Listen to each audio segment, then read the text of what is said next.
Oh, Jasper, it's not much fun being stuck in a trap, is it? No. He's purring despite being stuck in here. Hi, in today's video I'm going to be showing you how to catch a cat. Let's take a look.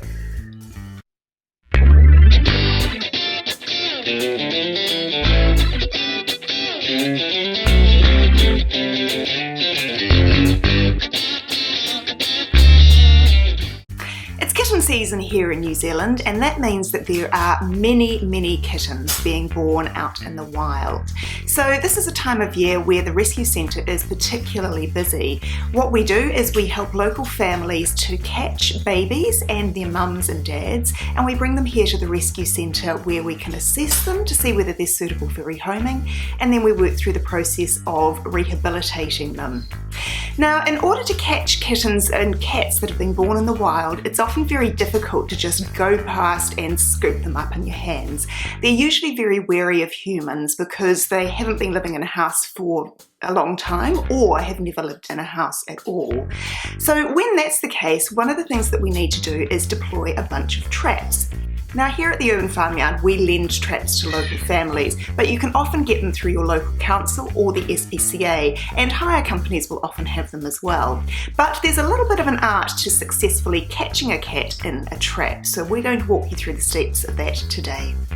There's a few things that you're going to need before you start trapping. The first is a humane trap. This is the type of trap that will catch a cat but isn't going to do it any harm. There's a few different styles of these traps on the market, but I'm going to show you how to set the easiest one and the one that we use the most commonly.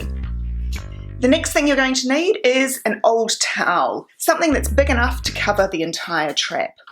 The last thing you're going to need is cat food. Now the best cat food to use is something that is fish-based because it's nice and aromatic and will draw cats into your cage.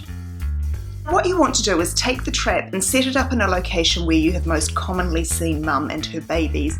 Ideally a nice quiet area that's potentially sheltered with some bushes or trees, and a place where there isn't a huge number of humans going past. What we're going to do is bait the trap with some tasty food, and we're going to wait for mum and her babies to arrive. To set this particular trap, you need to grip the two horizontal bars at the front of the cage and squeeze them together.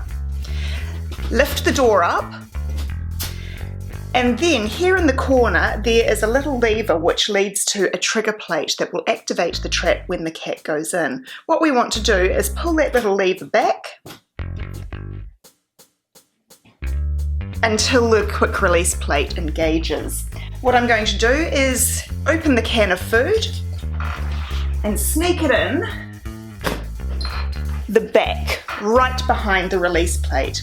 Now what's going to happen here, Jasper, you're being very helpful. What I'm then going to do is cover the trap so it's nice and dark and cozy and looks like a lovely little private place for the local cat to have a tasty meal. Now what will happen is when the cat comes along, they will go in the front of the trap, they will step on the quick release plate, and if I trigger it here, whoops, it will close down and it will catch the cat. Now what will happen is most cats will panic when that happens. That's quite a big noise to go off, but it will catch them nice and safe and securely, and they can finish eating their food at the back of the cage. Now if you were trying to catch more than one cat from a family, so let's say a mum and a group of kittens, what do you do now? Because you can actually only catch one cat at a time in this particular cage. What we're going to do in that instance is we're going to use both the trap and another cage. So what I would do is once I've caught the first cat in this trap, I'm going to open this cat cage and I'm going to transfer the cat from the trap to the cage. Now, when you're working with wild cats, it's not a great idea to do this outside. Make sure you take the trap inside in order to do the transfer. What I'm also not going to do is stick my hands in the cage and try to pull the cat out. What I'm going to do is move the trap, little Jasper, he's very helpful, is move the trap so that the front entrance of the trap is facing the front entrance of the cat cage. I am then going to release the front of the trap and move the two cages so that they butt up against one another. I'm then going to wait for the cat to come out of the trap and pop into the cage. Once that happens, I'm going to very carefully, very quickly close the cage door like that. And I'm going to lock it.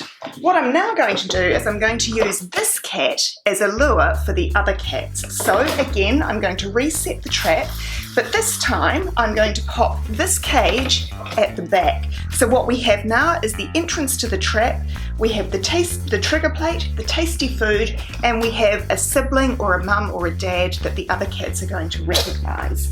What I'm then going to do is cover them all like that, so that the cats see when they go in the front of the cage that's going to lead to the food and it's going to lead to the other cat that they know and trust. That's it. What you're then going to do is repeat the process as many times as it takes to catch the entire litter of kittens plus their mum and dad. At this point in the process, this is where my animal rescue then takes over. I have families bring the animals across to me so that I can do a full behavioural assessment. Under New Zealand law, you cannot simply take a cat that you assume to be stray or wild and have them put down. Legally, you are required to hold on to those animals and advertise them for 7 days to make sure that they don't have a family that they need to be returned to.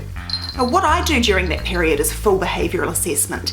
Any cat, including Ziggy here, who we have had to catch in a trap, will present as wild when they first go in, quite simply because they've just been caught in a tiny space, they've just had the clatter of the gate coming down on them, and they simply can't escape. What I do is I take that cat and I put it in a holding cage for a 10-day period so that I can do an assessment and determine whether it genuinely is feral or whether it's actually just stray and scared and capable of being rehabilitated. In the decade or so that I've been doing this, there's only been one cat that I've had to have put down. That one was simply too wild and too sick to ever be rehabilitated and rehomed. But please, if you are going through this process, don't assume that the cat that you've just caught is wild. There's a very good chance it's simply scared, and worst case, it could be someone's lost pet that needs to be returned home. So that's it, the art of catching a cat. I hope you've enjoyed today, and I'll see you back here tomorrow.